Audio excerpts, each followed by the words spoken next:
Is the Samsung Galaxy A20 for Metro by T-Mobile a good phone to buy? Well, in this video, we're going to be talking about that.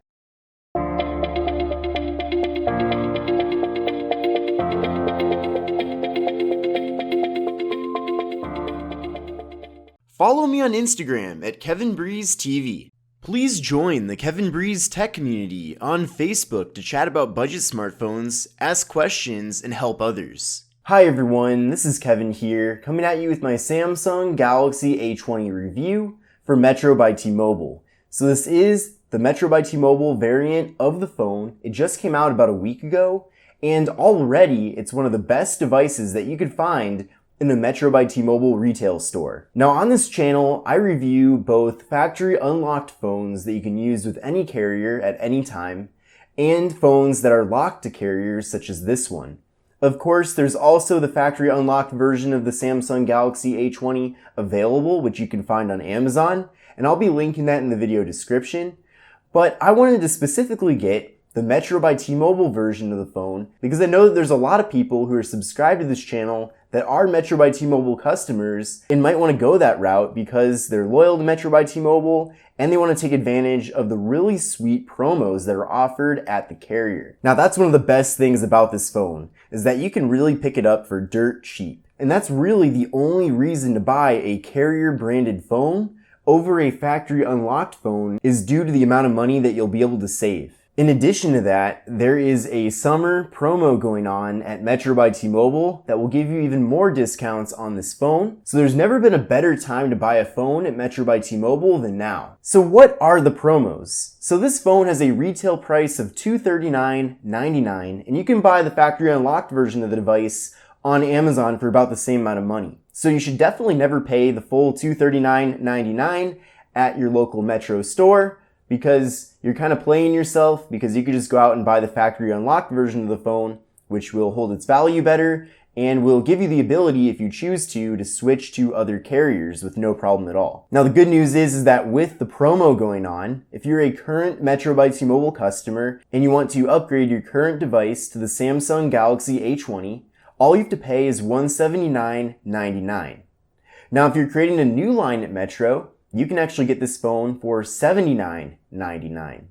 And if you're porting it in from another carrier, let's say you're a Sprint customer or a Boost Mobile customer or a A20 customer, and you port your number into Metro by T-Mobile, you can actually get this phone for free. So I recently had that with a friend of mine who is a Verizon customer, and he's considering switching to Metro by T-Mobile, and I told him that he should definitely do it, and in addition to that, he'll be able to get a free Samsung Galaxy A20. So whether you're upgrading, creating a new line, or porting in from another carrier, you can save a lot of money by going with the Metro variant of the Samsung Galaxy A20. Now the device features a 6.4-inch display coming in at 720p with a 19.5 by 9 aspect ratio. So the design of this phone, of course, features the teardrop notch up at the top. That's a design that we've seen a lot with Xiaomi and Umidigi and other OEMs like that, but we haven't seen this with Samsung up until this phone and the other A series phones have come out. So this is a very new design that Samsung is offering, but I'm personally a big fan of it. I feel like it's the perfect compromise between having no notch and having one because of how small it is. Because you can see all of your different notification icons and your battery meter, your data meter, all that stuff, and you can see it all up in that top bar, and you're still able to have a very great screen to body ratio because you do have the little notch on the top.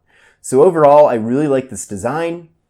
The display itself actually looks really nice. It's really clear. It has great colors. However, I think 720p might have been a little too low for this display. I really would have liked to see it at 1080p because, don't get me wrong, it's a nice display and I could certainly live with it. And like I said, I already recommended that my friend go get this phone. So if I'm recommending it to my own friends, then of course I'm recommending it to you guys as well. But you can see a little bit of pixelation on the display if you look very closely. But still, for like 99% of people out there, it's going to be totally fine, and I could definitely live with this if I was using this phone indefinitely. But of course, since I'm always reviewing different phones, I'm not doing that. But if you're considering getting this phone and you want to get a phone with a good looking display, then you're going to be happy with the Samsung Galaxy A20. Another cool thing is the aspect ratio. So it does feature 19.5 by 9, so it gives you a taller design here, but that's really the way things are heading, because you're able to get a larger display but still have it be small enough where you can hold it in your hand. Because if it still featured a 16 by 9 display and it was 6.4 inches in size, then it would be the size of like a little tablet. So going this route, having this taller 19.5 by 9 aspect ratio is awesome. Now up top here, we have an 8 megapixel front facing camera. And later on in the video, we're going to be talking about the photo and video quality from this phone. But spoiler alert, it is really good. I am very impressed with the photo and video quality from this phone. Now, the device features 32 gigabytes of internal storage, with microSD card expansion up to 512 gigabytes. So 32 gigs of storage isn't too bad. And I've installed several applications on here, so that has taken up some of the space. But after doing that and taking some test photos and videos, I have 13.6 gigabytes of leftover space. So the operating system and the Samsung skin, which I know all of you love, definitely takes up quite a bit of space here. So you are only getting probably around 15 gigabytes at the most of internal storage. So of course you can expand the storage with a micro SD card, but nothing beats the good old-fashioned internal storage. So I feel like that's still a decent amount, and for most people that's going to work. But it would have been nice to see this phone have 64 gigabytes of internal storage. Now there's no wireless charging with this phone, and on the back we do have a fingerprint sensor. Now I feel like the fingerprint sensor is just a little too high, because naturally my finger wants to rest right on the Samsung logo. It'd definitely be nice if that was a little lower, easier to access. But the good news is that the fingerprint sensor is super quick, so I was able to unlock the device with no issues at all. Now also on the back are the camera modules, and again, this device has awesome cameras. We have a 13 megapixel rear-facing camera on the back and a secondary camera at 5 megapixels. Now that secondary camera helps you with the bokeh mode, so that you're able to get a nice blurred background, which is similar to portrait mode. But you can also use that secondary camera as a wide-angle camera, so you can take really amazing and good-looking wide-angle photos. Of course, you won't be able to take those photos in the full 13 megapixels because it is 5 megapixels, but still, it's great to see that we at least have a wide-angle option, and you'll see in a little bit that the photos taken with that camera are actually great. The device features 3 gigabytes of RAM. Definitely would have been nice to see 4 gigs, but it does run very well even with 3, so I'm pretty happy with that. And it features the Exynos 7904 processor running at 1.8 gigahertz. The processor on here is slightly different from the processor that's featured on the factory unlocked version of the phone. I don't remember off the top of my head what that processor is, but it's like the 7.9 and then like 2 other numbers that are a little bit different at the end. I don't know the difference either between those processors. I just know that from a technical perspective, it's not the same exact processor, but that doesn't matter because this processor does a great job here. It runs very smoothly. And you can see here too that we do have Bixby on this phone. I'm not even going to set it up because I do not like Bixby at all. I'm not a fan. It's very useless. And I don't use Siri either. I don't use Google Assistant. I don't use any of that stuff. So maybe you do, and if you do, then here you go. It's there for you, but I don't use any of that stuff personally. Now, video recording on this phone maxes out at 1080p at 30 frames per second. The device features a 4,000 milliamp hour internal battery, which is great. You're going to get really good battery life with this phone, especially considering that we have a 720p display. That's one of the positives of having a 720p display, is that it does conserve quite a bit of battery. So that's one of the benefits. Now the device runs Android 9 Pie. Of course, we have Samsung's thick skin, thick with 2 C's, skin on here. So if you like Samsung software where you get the Galaxy Store and Samsung Notes and wearable stuff and all that stuff, then I guess you'll like this. I personally like stock Android much more. The software, at least on here, is very well optimized, so you are going to get a good experience. I had someone comment on my unboxing video that I am being overly biased by saying that I don't like Samsung software, and maybe that is the case. But I'm just saying my personal thoughts about it. I mean, you really don't want a video where I just go over the specs, right? I mean, you kind of want me to go into my personal opinions about software and things like that. Now, the software does run smoothly, so I can't really complain with that. but I do wish that this did have stock Android. We have other Samsung applications pre-installed here too, like Samsung Health, Samsung Members, Smart Things, I don't know what that is. We have Metro by T-Mobile software installed as well, and that's normal. You're going to find that with any Metro phone. And we have, of course, all of the Google Essential applications pre-installed too. So overall, not too much bloatware, especially for a Samsung phone. It's not like as soon as I connected to Wi-Fi and data, a bunch of junk started installing, because that didn't happen. So I am very grateful that this is about all of the bloatware that we do get with the phone, because it definitely could be worse. So those are the specifications of the Samsung Galaxy A20 for Metro by T-Mobile. So let's go over the hardware now of the phone. Now I already kind of talked about the front quite a bit. We do have a little bit of a chin on the bottom, but overall a very good screen to body ratio with that 6.4 inch display. Looks really great. On the left side here we just have the slot for the micro SD card and SIM card. On the right side we have the power button and we have the volume rocker. There is no dedicated Bixby button on this phone, which is bittersweet. It's sweet because I don't like Bixby, but it's bitter because I know that on some of the other Samsung phones, such as the Galaxy S10, you can remap the Bixby button to activate any application that you would like on the phone. So I do, in that sense, kind of wish that there was a Bixby button, just so that I'd have that ability, but it is not here, unfortunately. On the top of the phone, we just have the noise-canceling microphone. And on the bottom, we have the 3.5mm headphone jack. We have the USB-C port, so it does have USB-C, really awesome, love USB-C. We have the microphone and we have the speaker. So it is all plastic on the back side, but it feels like a premium plastic. And I think it's kind of overrated sometimes on these phones having glass on the back or having metal on the back, because most people use cases with their phones. So if you're doing that, then who cares what material is on the back? So overall, I think it looks good. It's a nice polished material here on the back side. I'm not aware of there being any other colors available for the Metro variant of the Galaxy A20. I'm pretty sure it's only available in black. I might be wrong on that. I probably should have looked that up before making this video, but I went into my local Metro store and I said that I wanted the Galaxy A20 and they gave it to me and it was the black color. So maybe in the future we'll get other colors. Maybe there are other colors. I don't know off the top of my head. Typing is really good on here. It's super smooth. So that's a good thing, because sometimes on budget phones you don't get the best typing experience, but you definitely do on here. Look at how many videos I've made about the LG Stylo 4. Pretty crazy, right? So let's play this one.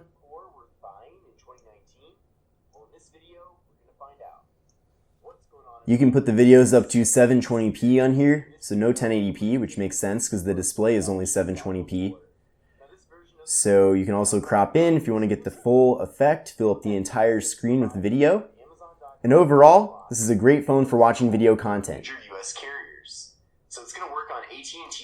It actually has a really good speaker too, which is another added bonus. Definitely like that a lot. Now, if you're big into Instagram, then you're definitely going to like the Samsung Galaxy A20 because it works really well. Instagram runs really smooth, so you're going to have a great experience there. You can also, of course, go up to the top, watch your stories, so you can run through that. Definitely very smooth there.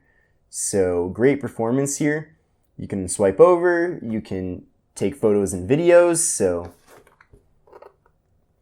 hi everyone, it's Kevin here. I'm taking a video with the Samsung Galaxy A20. Samsung Galaxy A20. Hi everyone, it's Kevin here. I'm taking a video with the Samsung Galaxy A20. And it takes very clear video, of course. So it's a good phone for Instagram. And on that note, follow me on Instagram at KevinBreezeTV. Now, since this is the Metro by T-Mobile variant of the device, I did want to give you a look at the kind of speeds that you might expect to get. So of course the speeds are going to be different everywhere, but I'm going to run this speed test here. And before I was actually getting 30 megabits per second download, now I'm getting around 13. So it's a little volatile, not the most consistent ever, but I believe that's the carrier itself, not the phone. But still, 12, 13, that's not bad at all. It's way better than what I get with Cricket. So, and I have no problem with Cricket, by the way. But this is definitely better than Cricket. And the upload speed isn't bad at all either. So good speeds overall using Metro by T-Mobile with the Samsung Galaxy A20. Another great thing is that multitasking is super smooth. It's really easy to scroll around and use multitasking, so that's great. The phone is definitely good for light gaming. I definitely wouldn't get it to play anything too intense, but you're still gonna have a decent experience with most games out there like Candy Crush and Temple Run, of course. So for most people, you're gonna have a fine experience running most of your favorite games. But if you're like some sort of really intense mobile gamer, then you might want to get a flagship phone instead. But you can see that things do work very well here. This is an awesome phone for web browsing. Of course, you're getting that massive display, but also you're getting a very nice and smooth experience. The experience here isn't as smooth as you might get with the Galaxy S10, for example, but you're still getting a very usable web browsing experience on the phone. Here is the box that you're going to be getting with the Metro by T-Mobile Samsung Galaxy A20. It looks pretty stock on the front, but you'll see on the back here that it does say Metro by T-Mobile here, so it is the carrier box. In the box, you're getting this little packet that has a bunch of great literature in there, so if you need some reading material, then there you go. You get the USB Type-C cable for charging and data transfer, and you get an adaptive fast charging wall adapter with Samsung branding. Now this device takes really great looking photos and videos. I was able to go out to a local park, and I really took some great frameable photos that really look good. So I'm super happy with the quality from this device. It's great for sunsets, it's great for bright conditions.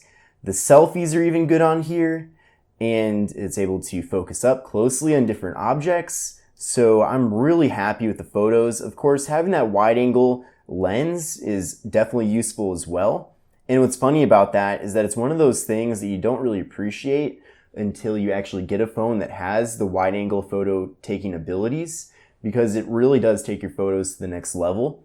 So I'm really happy with that on the Galaxy A20. I'm glad they decided to include that feature with the phone, and I think it's definitely worth it because it looks really good and works really well. You can also use the wide angle in video mode as well, which is great. And the cameras on this device are definitely the best cameras that you can get from a phone at Metro that you can get for free with a port-in. Hi everyone, this is Kevin here, coming at you with a test video from the Samsung Galaxy A20. This is the Metro by T-Mobile variant of the phone. And I'm taking this video in 1080p at 30 frames per second. This is with the main lens, not the wide angle. But right after this, I'm going to do a test with the wide angle.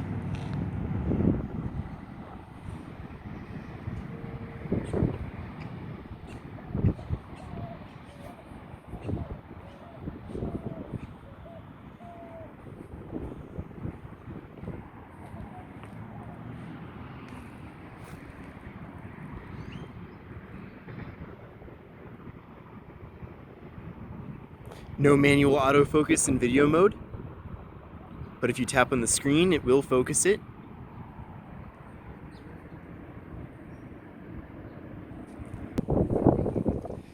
Now we're doing a test video with the wide angle.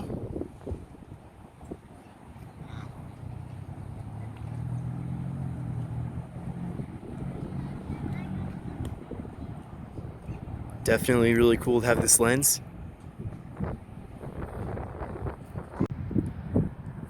Hi everyone, this is Kevin here, taking a front-facing video with the new Samsung Galaxy A20 for Metro by T-Mobile. So let me know what you think of the quality, and if you're big into vlogging, I'm sure you'll definitely like the front-facing camera. But this phone is pretty affordable. I paid $79.99 with the new line, and that is on a promo discount. But I'm sure whatever way you end up getting this phone, you'll probably get a good deal. But anyway, let me know what you think of the front-facing quality.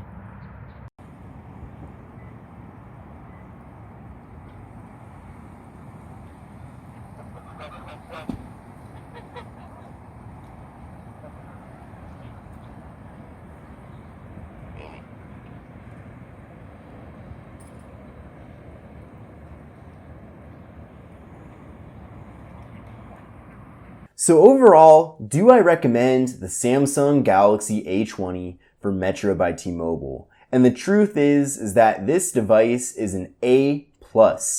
And of course, there's room for improvement just like every smartphone out there, but for the price, this device is a major win. And especially with those promos, because you can save some major cash, and normally I recommend going with factory unlocked phones, of course, like I mentioned earlier in the video. But with these promos, you can get this device for super cheap, and you'll be saving a lot of money over the factory unlocked version of it. So I definitely recommend going that route if you're a loyal Metro by T-Mobile customer. I'd like to give a shout out to my local Metro by T-Mobile store. They did a great job taking care of me and making sure that I was all set up and good to go with this phone. So I'll continue to recommend friends and family, and anyone else for that matter, to that location. So I hope they keep up the great work. But this device is really this year's Stylo 4. You know, last year, the LG Stylo 4 was kind of the dominant phone that Metro by T-Mobile carried. But it looks like this year, the Galaxy A20 is that device. So if you are looking for a phone from Metro by T-Mobile, then this is the phone for you. Now, let me know what you think of the Galaxy A20 from Metro by T-Mobile in the comment section below. And if you have any further questions about it, let me know as well. And if you'd like me to compare this to any specific phones, I'd love to know that too. But thanks so much for watching this video. Make sure to follow me on Instagram and Twitter at KevinBreezeTV because Kevin Breeze was taken. And I will see you in the next video.